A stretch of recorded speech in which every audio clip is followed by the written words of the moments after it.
Welcome back. ತಮಿಳುನಾಡಿನಲ್ಲಿ ಸದ್ಯಕ್ಕೆ trend ಹೆಂಗಿದೆ ಅಂದ್ರೆ ಡಿಎಂಕೆಗೆ ಭಾರಿ ಮುನ್ನಡೆ ಸಿಕ್ಕಿದೆ. ಮ್ಯಾಜಿಕ್ ನಂಬರ್ಗಿಂತ ಹೆಚ್ಚಿನ ಕಡೆ ಮುನ್ನಡೆಯನ್ನ ಸಾಧಿಸಿದೆ ಡಿಎಂಕೆ. ಒಟ್ಟು 234 ಅಸೆಂಬ್ಲಿ ಕ್ಷೇತ್ರ ಇರೋದು. ಮ್ಯಾಜಿಕ್ ನಂಬರ್ ಅಧಿಕಾರ ಹಿಡಿಯೋದಕ್ಕೆ ಬೇಕಾಗಿರೋದು 118 ತಮಿಳುನಾಡಿನಲ್ಲಿ.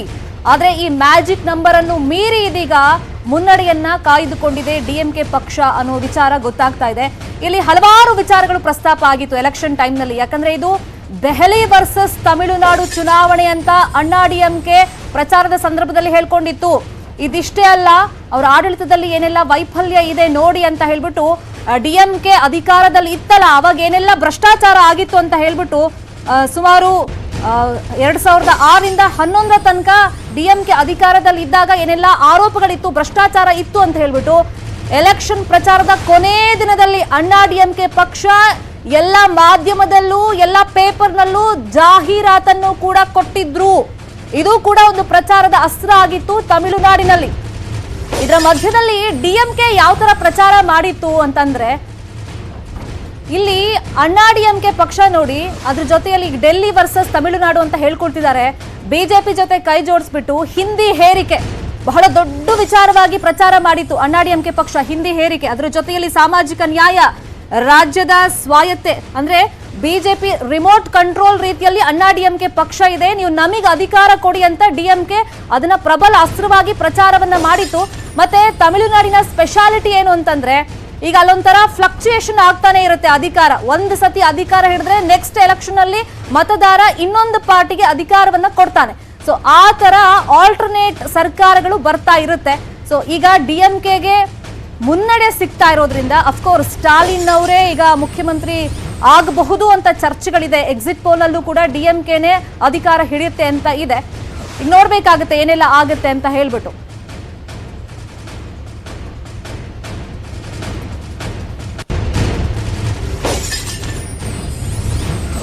ಇನ್ನು ಅಸ್ಸಾಂನಲ್ಲಿ ಬಿಜೆಪಿಯ ನಾಗಾಲೋಟ ಮುಂದುವರೆದಿದೆ. ನಾನಾಗ್ಲೇ ಹೇಳ್ದಂಗೆ ಅಲ್ಲಿ ಚಹಾ ತೋಟದಲ್ಲಿ ಕೂಲಿ ಕಾರ್ಮಿಕರು ಬಹಳಷ್ಟು ಮಂದಿ ಕೆಲಸ ಮಾಡ್ತಾ ಇದ್ದಾರೆ. ಅವರ ಓಟ್ ಇಲ್ಲಿ ನಿರ್ಣಾಯಕವಾಗುತ್ತೆ. 40ರ ಆಸುಪಾಸಿನಲ್ಲಿದೆ. 126 ಕ್ಷೇತ್ರಗಳು ಅಸ್ಸಾಂನಲ್ಲಿ ಇರುವುದು.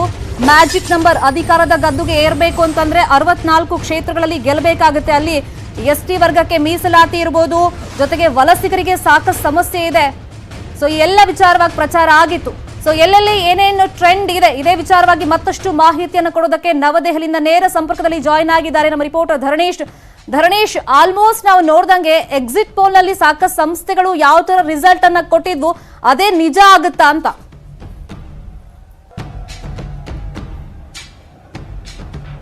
ಎಕ್ಸಾಕ್ಟ್ಲಿ ಅದೇ ರೀತಿಯ ಫಲಿತಾಂಶಗಳು ಬರ್ತಾ ಇದಾವೆ. ಅಂದ್ರೆ ಈಗಿನ ಟ್ರೆಂಡ್ ಆ ರೀತಿ ಇದೆ.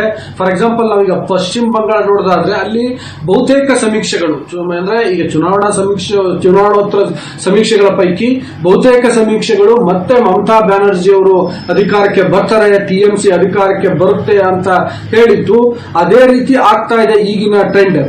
ಈಗ ಬೇರೆ ಬೇರೆ ಬೇರೆ ರೀತಿಯ ಮಾಹಿತಿಗಳು ಬರ್ತಿರ್ಬೋದು, ಆದ್ರೆ ನ್ಯೂಸ್ 18 ಪಕ್ಕಾ ಮಾಹಿತಿ ಕೊಡುವಂತಹ ನ್ಯೂಸ್ 18 ಈಗಿನ ಮಾಹಿತಿಗಳ ಪ್ರಕಾರ 160 ಕ್ಷೇತ್ರಗಳಿಗೆ ಒಂದ್ ಕಡೆ ಒಂದು ಹಾಫ್ ವೇ ಮಾರ್ಕ್ ಅನ್ನ ಈಗಾಗಲೇ ಟಿಎಂಸಿ ಕ್ರಾಸ್ ಮಾಡಿಬಿಟ್ಟಿದೆ. ಮ್ಯಾಜಿಕ್ ನಂಬರ್ ನ ಕ್ರಾಸ್ ಮಾಡಿದೆ ಲೀಡ್ಗಳ ವಿಷಯದಲ್ಲಿ.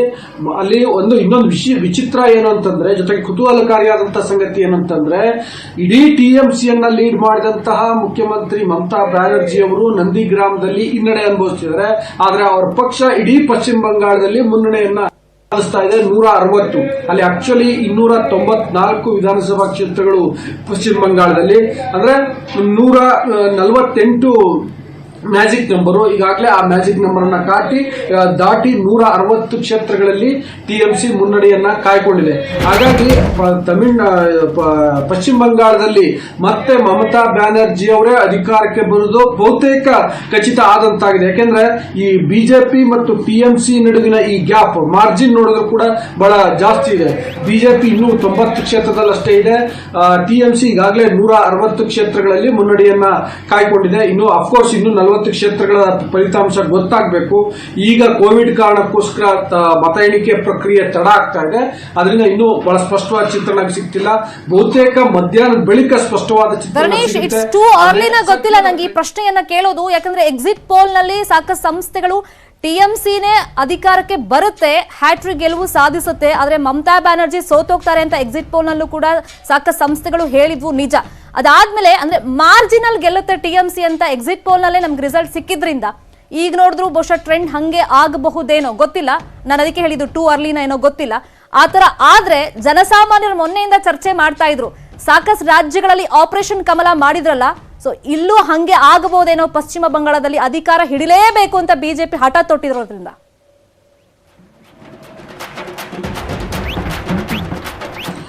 ಇಲ್ಲಿ ನಾವು ಇನ್ನೊಂದು ಚಿತ್ರಣವನ್ನ ನಾವು ಗಮನಿಸಬೇಕು. ಏನಂತಂದ್ರೆ ಟಿಎಂಸಿ ವರ್ಸಸ್ ಬಿಜೆಪಿ ನೇರ ಹಣಾಹಣಿ ನಡೀತಾ ಇದೆ. ಈಗ ಮಾರ್ಜಿನ್ ನಾನು ಆಗ್ಲೇ ಹೇಳಿದಂತೆ ಕಡಿಮೆ ಇದೆ. ಬಿಜೆಪಿ ಈಗ ಸದ್ಯದ ಮಾಹಿತಿಗಳ ಪ್ರಕಾರ 90 ಕ್ಷೇತ್ರಗಳಲ್ಲಷ್ಟೇ ಮುನ್ನಡೆಯನ್ನ ಕಾಯ್ಕೊಂಡಿದೆ. ಟಿಎಂಸಿ 160 ಕ್ಷೇತ್ರಗಳಲ್ಲಿ ಮುನ್ನಡೆಯನ್ನ ಕಾಯ್ಕೊಂಡಿದೆ.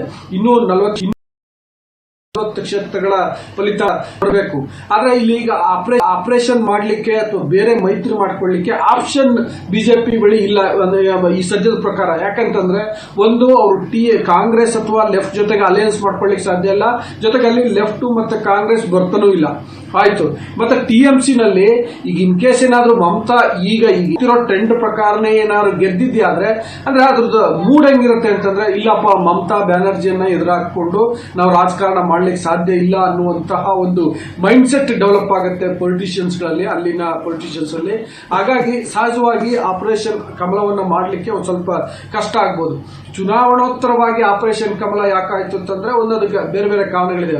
ಅಫ್ಕೋರ್ಸ್ ಆರೋಪಗಳು ಕೂಡ ಇದೆ. ಏನಂತಂದ್ರೆ ಕೇಂದ್ರ ಸರ್ಕಾರ ತನ್ನ ಸಿಬಿಐ, ಐಡಿ, ಇಟಿ ಇವನ್ನೆಲ್ಲವನ್ನ ಬಳಸಿ ಒಂದು ರೀತಿಯಲ್ಲಿ ಬೆದರಿಕೆ ಹಾಕಿ ಆಪರೇಷನ್ ಕಮಲವನ್ನ ಮಾಡ್ತು ಅನ್ನುವಂತ ಆರೋಪಗಳನ್ನು ಕೂಡ ನಾವು ಕೇಳಿದ್ದೇವೆ. ಆದ್ರೆ ಚುನಾವಣೋತ್ತರವಾಗಿ ಈಗ ಒಂದೊಮ್ಮೆ ಕಂಫರ್ಟಬಲ್ ಆಗಿ ಮಮತಾ ಬ್ಯಾನರ್ಜಿ ಏನಾದ್ರು ಗೆದ್ದಿದ್ದೇ ಆದ್ರೆ ಆಗ ಆಪರೇಷನ್ ಟಿಎಂಸಿಯನ್ನ ಮಾಡೋದು ತುಂಬಾ ಕಷ್ಟ ಆಗುವಂತ ಸಾಧ್ಯತೆಗಳಿದಾವೆ. ಯಾಕಂದ್ರೆ ಒಂದ್ಸಲ ಅವ್ರು ಬಂದ್ಬಿಟ್ಟಾಗ ಸಹಜವಾಗಿ ಇನ್ನು ಆ ಮೈಂಡ್ ಸೆಟ್ ಆ ಕಡೆ ಹೋಗ್ಬಿಡುತ್ತೆ. ಈಗೇನಿತ್ತು ಅಂತಂದ್ರೆ ಬಿಜೆಪಿ ಅಬ್ಬರದ ಪ್ರಚಾರ ಇತ್ತು, ನಿಜಕ್ಕೂ ಕೂಡ ಬಿಜೆಪಿ ಬಂದ್ಬಿಡುತ್ತೇನೋ ಅನ್ನೋ ರೀತಿ ಇತ್ತು. ಅಫ್ಕೋರ್ಸ್ ಎಕ್ಸಿಟ್ ಪೋಲ್ಗಳನ್ನ ನೋಡಿದ್ರೆ ಗೊತ್ತಾಗುತ್ತೆ ನಮ್ಗೆ. ಆಲ್ಮೋಸ್ಟ್ ಎಲ್ಲ ಎಕ್ಸಿಟ್ ಪೋಲ್ಗಳಲ್ಲಿ ಬಿಜೆಪಿ ಮತ್ತು ಟಿಎಂಸಿ ನಡುವೆ ನೇರ ಹಣಾಹಣಿ ಇದೆ ಅಂತ ಹೇಳಿದ್ರ ಜೊತೆಗೆ ಸ್ವಲ್ಪ ತಿನ್ ಮಾರ್ಜಿನ್ ಅಲ್ಲಿ ಗೆಲ್ಲಬಹುದು ಅನ್ನೋ ನಿಟ್ಟಿನಲ್ಲೇ ಇದ್ವು. ಆದ್ರೆ ಈಗ ಮಾರ್ಜಿನ್ ಜಾಸ್ತಿ ಆಗ್ತಿದೆ. ಹಾಗಾಗಿ ಅವಾಗ ಇದ್ದ ಮೂಡು ಬೇರೆ, ಚುನಾವಣೋತ್ತರವಾಗಿ ನಾನಾಗ್ಲೇ ಹೇಳಿದಲ್ಲ ಕಂಫರ್ಟಬಲ್ ಆಗಿ ಗೆದ್ದು ಬಿಟ್ಟಿ ಮಮತಾ ಬ್ಯಾನರ್ಜಿ, ಆಗ ಪೊಲಿಟಿಷಿಯನ್ಸ್ ಗಳ ಮೈಂಡ್ ಸೆಟ್ ಬೇರೆ ಆಗುತ್ತೆ. ಅದರಲ್ಲೂ ಈಗ ಅವ್ರನ್ನೆಲ್ಲ ರಿಸೈನ್ ಮಾಡಿ ಮತ್ತೆ ಗೆದ್ದು ಬರಬೇಕಾಗುತ್ತೆ. ಆ ಕಾರಣಕ್ಕೋಸ್ಕರ ಕಷ್ಟ ಆಗ್ಬೋದು. ಇನ್ ಕೇಸ್ ಏನಾದ್ರು ತಿನ್ ಮಾರ್ಜಿನ್ ಅಲ್ಲಿ ಗೆದ್ದಿದ್ಯಾದ್ರೆ ಆಗ ನೀವು ಹೇಳಿದಂತೆ ಮತ್ತೆ ಆಪರೇಷನ್ ಕಮಲ ಆಗಬಹುದು ತಮಿಳುನಾಡು, ಪಶ್ಚಿಮ ಬಂಗಾಳದಲ್ಲಿ. ಆ ರೀತಿ ಪರಿಸ್ಥಿತಿ ನಿರ್ಮಾಣ ಆಗಿದೆ. ನಾವಿನ್ನು ಬೇರೆ ಬೇರೆ ರಾಜ್ಯಗಳನ್ನ ನೋಡಿದ್ರೆ ಇನ್ನೂ 4 ರಾಜ್ಯಗಳ ಚುನಾವಣಾ ಫಲಿತಾಂಶ ಬರ್ತಿದೆ. ಅದರಲ್ಲಿ ಬಹಳ ಸ್ಪಷ್ಟವಾಗಿ ಬಿಜೆಪಿ ಗೆದ್ದೇ ಗೆಲ್ಲುತ್ತೆ ಅಂತ ಹೇಳಲಿಕ್ಕೆ ಸಾಧ್ಯ ಇರುವಂತದ್ದು ಒಂದು ಅಸ್ಸಾಂ, ಮತ್ತೊಂದು ಪುದುಚೇರಿಯಲ್ಲಿ ಅಫ್ಕೋರ್ಸ್ ಅವರು ಪರೋಕ್ಷವಾಗಿ ಮಾಜಿ ಮುಖ್ಯಮಂತ್ರಿ ರಂಗಸ್ವಾಮಿ ಅವರ ನೇತೃತ್ವದಲ್ಲಿ ಒಂದು ಅಲಯನ್ಸ್ ಇದೆ, ಅಲ್ಲಿ ಎನ್ಡಿಎ ಅಲಯನ್ಸ್. ಆ ಇಂಡಿಯನ್ಸ್ ಅಲಯನ್ಸ್ ಮುಖಾಂತರ ಬಿಜೆಪಿ ಪುದುಚೇರಿಯಲ್ಲಿ ಬರಬಹುದು. ಅದು ಚಿಕ್ಕ ರಾಜ್ಯ ಆಗಿರೋದ್ರಿಂದ ರಾಜಕೀಯವಾಗಿ ಅಷ್ಟು ಮಹತ್ವ ಇಲ್ಲ. ಅಸ್ಸಾಂನಲ್ಲಿ ಏಕೆಂತಂದ್ರೆ ಈ ಬಾರಿಯ ಅಸ್ಸಾಂ ಚುನಾವಣೆ ಬಹಳ ಮಹತ್ವವಾದ್ದು, ಬಿಜೆಪಿಯ ಪಾಲಿಗೆ ನಿರ್ಣಾಯಕವಾದದ್ದು ಕೂಡ. ಯಾಕಂದ್ರೆ ಸಿಎಎ ಮತ್ತು ಎನ್ಆರ್ಸಿಯನ್ನ ಜಾರಿಗೆ ತಂದ ಮೇಲೆ ಮೊದಲ ಬಾರಿಗೆ ಅಲ್ಲಿ ಚುನಾವಣೆ ನಡೀತಿದೆ ಮತ್ತು ಇಡೀ ದೇಶದಲ್ಲಿ ಸಿಎಎ ಮತ್ತು ಎನ್ಆರ್ಸಿಯ ಜಾರಿಗೆ ತಂದಂತಹ ಸಂದರ್ಭದಲ್ಲಿ ವ್ಯಾಪಕವಾದಂತಹ ತೀಕ್ಷ್ಣವಾದಂತಹ ಪ್ರತಿಕ್ರಿಯೆ ವ್ಯಕ್ತವಾಗಿದ್ದು, ವಿರೋಧ ವ್ಯಕ್ತ ಅಸ್ಸಾಂನಲ್ಲಿ ಸಿಎಎ ಹೋರಾಟ ಬಂದಾಗ 2 ಪಕ್ಷಗಳು ಕೂಡ ಉದ್ಭವವಾದವು, ಅವು ಕೂಡ ಕಂಟೆಸ್ಟ್ ಮಾಡಿದೆ ಈ ಚುನಾವಣೆಯಲ್ಲಿ.